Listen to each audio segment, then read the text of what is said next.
يدي ليلتنا تمشي الكرة اللي فاتت هي الأبيض وفرصة تسديد جول جول جول جول جول افرح يا زول الكرة في الجول يفعل هلال الأبيض هلال التبلدي منتشي بهدف أبو بكر بعد خطأ على مستوى التغطية الدفاعية. أخيرا يأتي الهدف لفريق هلال الأبيض عن طريق اللاعب البديل أبو بكر. هذه الإعادة مجددا تصدي من محمد أبو جبل ومتابعة مثالية من البديل أبو بكر يحصر الكرة براحة ويسدد. نعم الكرة تستقر في شباك مرمى محمد أبو جبل. تتغير النتيجة مشاهدينا الكرام في هذه الأثناء وفرحة نعم ولقطة مؤثرة للمدرب أبراهوما المنتشي بهدف نعم عن طريق أبو بكر. كيف ستكون ردة فعل نادي سموحة؟ هدف بكل تأكيد سيخرج المباراة من خانة الرتابة.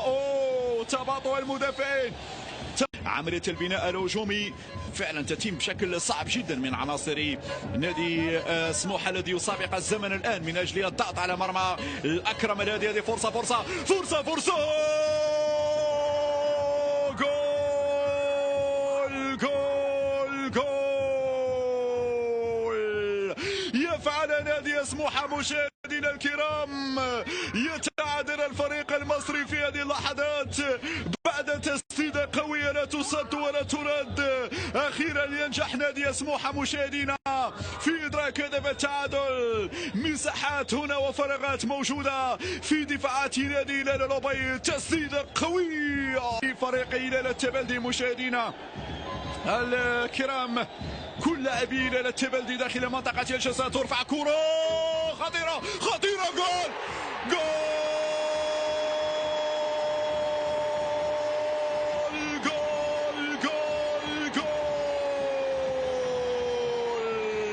افرح يا زول افرح يا زول ارقص يا زول. الكرة في الجول. أجواء هستيرية أجواء رائعة أجواء فرحة كبيرة في المدرجات. الكل يغني على ليلى والكل يرقص بطريقته الخاصة بعد هذا الهدف القاتل نعم لفريق هلال التبلدي. صعب أن تربح في قلعة شيكان يا سموحة. هذه الإعادة لكرة الهدف الثاني. هدف الانتصار هدف الثلاث نقاط هدف الصدارة السودانية في مسابقة